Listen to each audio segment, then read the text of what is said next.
Saya ingin mengembalikan bandul kalung ini. Karena saya tahu hanya Ki Simolodra dan keluarga Simolah yang memiliki bandul seperti ini. Ini memang bandul kalung keluarga Simo.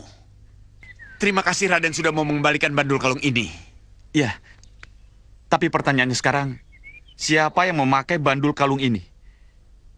Saya lihat bandul kalung milik Ki Simolodra tergantung rapi di leher.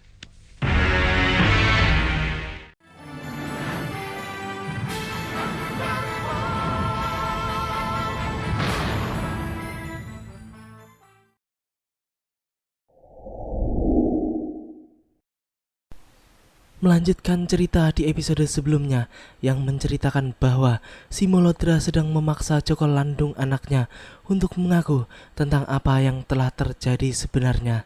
Sebab ia melihat ada luka bekas cakaran manusia di pipinya dan juga bandul kalung kepala singa yang telah raib dari leher anaknya itu.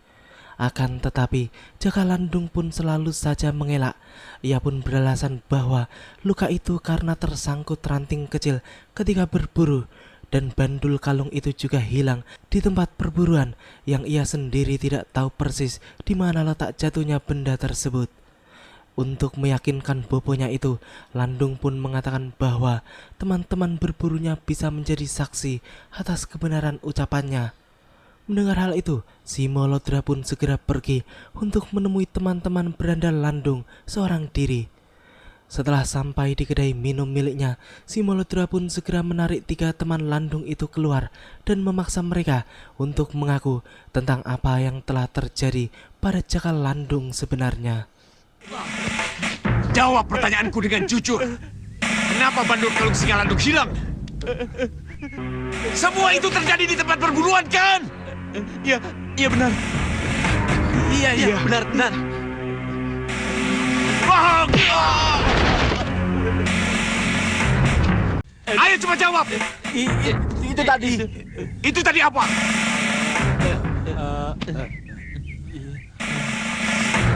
Hilang di tempat perburuan. Robek karena ranting runcing di perburuan. Iya. Iya. Bohong.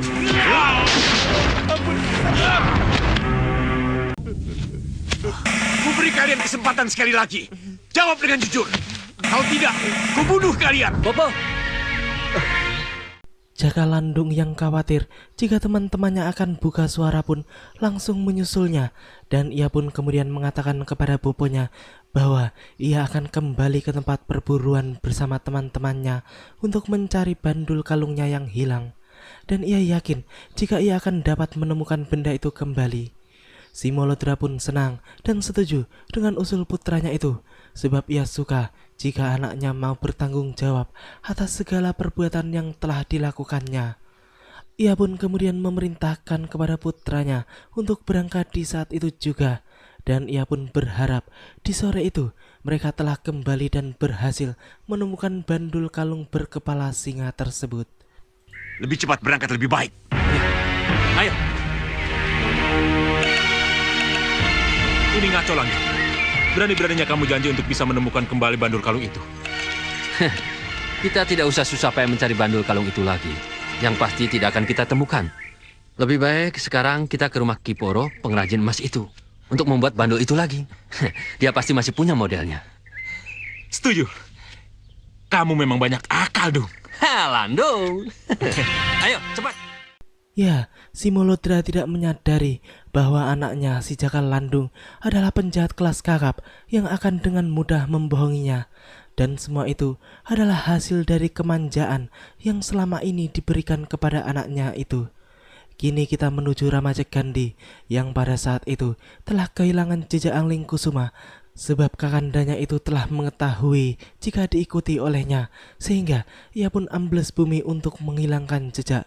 Sedangkan Ramajegandi sendiri dan 2 pengawalnya pun akhirnya mencari desa terdekat untuk mencari tahu kabar tentang Angling Kusuma, dan kini telah sampai di sebuah desa pelesiran di mana ia tidak boleh membawa pengawal seorang pun untuk masuk ke desa itu dengan alasan keamanan dan menghindari pertikaian. Tiba-tiba Ramajegandi pun melihat sekelompok wanita meminta tolong, dan sepertinya mereka sedang ketakutan. Ini pasti penculikan. Mereka pasti membawa paksa gadis-gadis desa itu ke sini.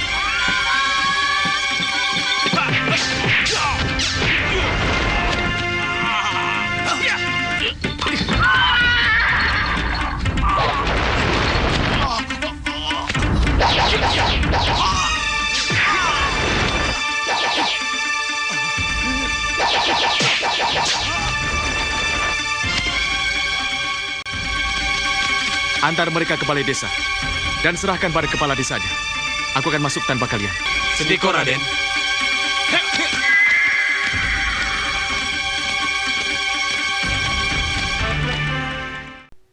Kini kita menuju rumah mewah bagai istana milik Simolodra, di mana pada saat itu telah hadir Angling Kusuma di sana. Simolodra yang baru saja datang pun segera menyambut putra Prabu Angling Dharma itu, sebab sudah sangat lama ia tidak datang ke tempatnya. Ya, sebenarnya di antara mereka memang sudah lama saling mengenal, sebab dahulu Angling Kusuma pernah menjadi murid Ki Simolodra ketika ia masih kecil. Dan ia juga berteman dengan Jaka Landung, putra tunggal Simolodra. Setelah berbasa-basi sebentar, Simolodra pun menanyakan tentang keperluan Angling Kusuma, sehingga ia bisa sampai ke tempat itu. Putra Prabu Angling Dharma itu pun kemudian segera mengeluarkan bandul kalung berkepala singa yang diketahuinya hanya keluarga Simolah yang memilikinya. Saya ingin mengembalikan bandul kalung ini. Karena saya tahu hanya Ki Simolodra dan keluarga Simolah yang memiliki bandul seperti ini. Ini memang bandul kalung keluarga Simo. Terima kasih Raden sudah mau mengembalikan bandul kalung ini. Ya, tapi pertanyaannya sekarang, siapa yang memakai bandul kalung ini? Saya lihat bandul kalung milik Ki Simolodra tergantung rapi di leher.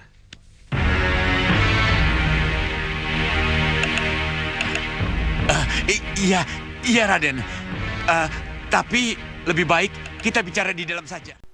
Sementara itu, Jaka Landung yang sebelumnya telah berjanji kepada bobonya untuk mencari bandul kalungnya yang hilang pun telah sampai di kediaman seorang pengrajin logam ternama yang terkenal di wilayah tersebut. Ia pun kemudian memaksa orang itu untuk menyelesaikan pembuatan bandul kepala singanya sore itu juga. Padahal itu sangat tidak mungkin, sebab paling cepat butuh waktu 3 hari untuk menyelesaikan pembuatan bandul emas berkepala singa itu. Namun dasar Jaka Landung yang tidak mau tahu, ia pun menghajar orang tua itu hingga ia mau menyanggupi kalau sore itu juga bandulnya akan jadi. Kini kita kembali lagi ke Simolodra yang pada saat itu telah berbicara 4 mata dengan Angling Kusuma. Pertanyaannya sekarang, siapa pemakai bandul kalung ini? Raden, Joko Landung. Anak saya satu-satunya. Tapi mudah-mudahan bukan dia pelakunya. Bukan dia pelakunya. Ya, Saya jadi semakin tidak mengerti. Ke arah mana Raden bicara? siapapun pemakai bandul kalung ini, dia telah membuat istri saya keguguran. Dan sekarang terbaring sekarat di tempat tidur. Bagai mendengar halilintar di siang bolong, Simolodra pun terkejut mendengar penuturan Angling Kusuma itu, sebab ia juga sudah curiga dengan Landung yang telah kehilangan bandul kepala singanya serta cakaran manusia di pipi kirinya. Ia pun mengatakan di depan Angling Kusuma bahwa tidak mungkin putranya adalah pelaku dari penganiayaan itu. Simolodra pun kemudian menceritakan cerita dari Jaka Landung putranya yang mengatakan bahwa bandul itu hilang di hutan buruan, sehingga bisa saja bandul itu ditemukan oleh seseorang dan disalahgunakan oleh orang tersebut. Istri saya sempat menghujamkan cakaran ke arah pipi si pelaku. Luka itu sangat dalam dan pasti berbekas. Kalau memang tidak ada bekas luka di pipi Joko Landung, maka bisa dipastikan bukan dia pelakunya. Tapi kalau ternyata memang ada, tolong serahkan Joko Landung pada saya, agar saya bisa membawanya ke pengadilan Pagubelah, di mana peristiwa itu terjadi. Tidak Raden. Luka kenapa ini? Simolodra pun sudah benar-benar keteteran, sebab tidak bisa dibohongi jika 2 bukti kuat Angling Kusuma itu semua ada pada Jaka Landung. Namun, ia masih bisa bernafas lega sebab putranya itu sedang pergi ke hutan untuk mencari bandulnya yang hilang.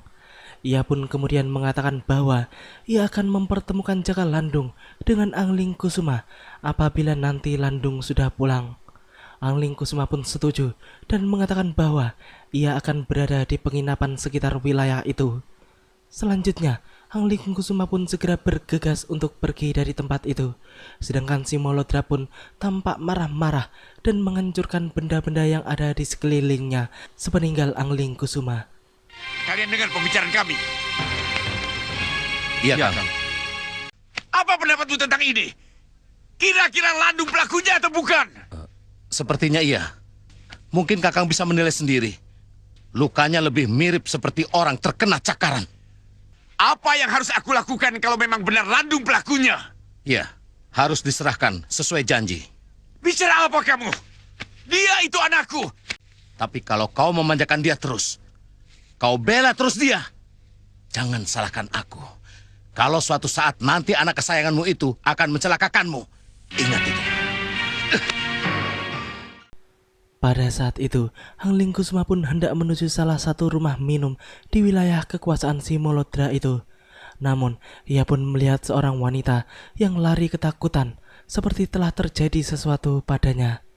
Angling Kusuma pun segera menghentikannya dan menanyakan apa yang telah terjadi, sehingga membuatnya lari ketakutan seperti dikejar hantu. Pada awalnya, wanita itu tidak mau mengaku tentang apa yang telah terjadi. Namun, setelah dipaksa dan ditenangkan oleh Angling Kusuma, maka wanita setengah baya itu pun perlahan mulai mau menjelaskan tentang apa sebenarnya yang telah menimpa dirinya, sehingga berlari dan menangis ketakutan seperti itu. Joko Landung akan membunuh suami saya kalau suami saya tidak mampu membuat bandul kalung kepala singa juragan muda yang hilang. Bandul itu harus selesai sore ini, Raden. Baik, biar aku yang menangani semuanya.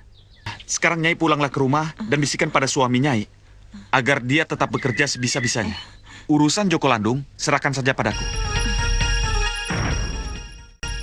Di sisi lain, di sebuah gua di tengah hutan, tampak kelompok Prabu Baka dan segawan lanang sedang membicarakan tentang Angling Kusuma, Ramaja Gandhi dan si Molodra. Ternyata Prabu Baka sudah mengetahui masalah yang sedang terjadi di antara Angling Kusuma dan si Molodra, dan ia juga mengetahui tentang keberadaan Ramaja Gandhi di desa pelesiran itu. Sehingga mereka pun telah merencanakan untuk memanfaatkan si Molodra guna menangkap dan membunuh dua putra Malwapati tersebut, sehingga kekuatan Malwapati akan berkurang. Sementara itu, hari sudah hampir sore, namun belum ada tanda-tanda Ki Tuntang akan bisa menyelesaikan bandul kepala singa pesanan Jaka Landung, hingga membuat salah satu teman Landung yang ditugaskan untuk menjaga Ki Tuntang pun marah. Ini sudah hampir sore. Belum bagaimana? Jangan, Den. Apa Kisanak tidak pernah melihat atau kedatangan tamu yang gambaran sosoknya seperti yang saya maksud? Raden, itukah tamu yang Raden cari?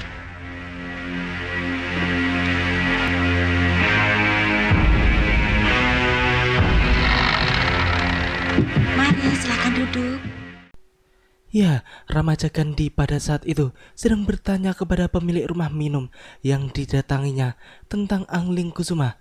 Namun, ia tidak menemukannya di sana, dan sang pemilik rumah minum itu juga tidak pernah melihat ciri-ciri orang yang disebutkannya itu datang ke tempat tersebut. Sedangkan di tempat itu ada segawan lanang yang sedang menyamar, juga ketiga putrinya yang berpura-pura memesan minuman sembari mencari waktu yang tepat untuk menangkap Ramaja Gandhi dengan sihir-sihir murahan mereka. Untuk menghilangkan kecurigaan, mereka pun berada di meja yang berbeda. Sementara itu, para berandal yang melihat kecantikan para putri siluman itu pun mulai mendekat dan menggoda mereka, sehingga timbullah kekacauan di kedai minum milik si Molodra itu.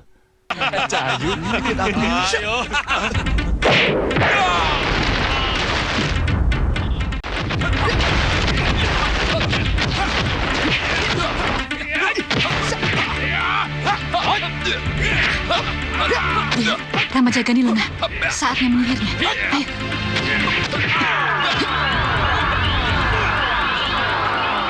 Jadi kalian...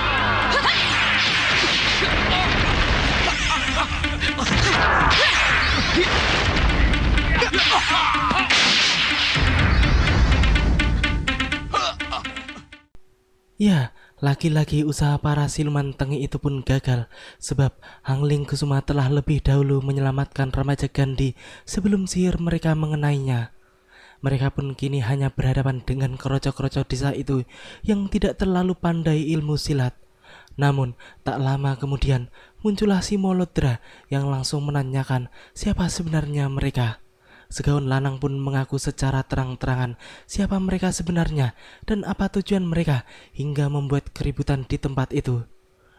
Tak lama kemudian, Prabu Baka dan para pengikutnya pun juga datang ke tempat itu, dan disitulah yang menjadi titik awal permainan mereka dimulai. Penyamaran. Kami kesini mengejar Ramajagandhi, bermaksud meringkusnya dengan sihir. Iya, saya tahu. Saya tahu. Berarti yang muncul dan menyambar dari lantai itu Raden Angling Kusuma. Angling Kusuma ada di sini. Iya, Juragan. Tapi hanya kelihatan bayangannya saja, Juragan. Jangan khawatir, Simolodra. Aku dan orang-orang kulah yang akan menangkap Angling Kusuma dan Ramajagandhi yang diam-diam menyusup ke tempat ini. Sang Prabu. Mimpi apa saya kedatangan tamu agung seperti Sang Prabu di tempat rumah minum saya ini?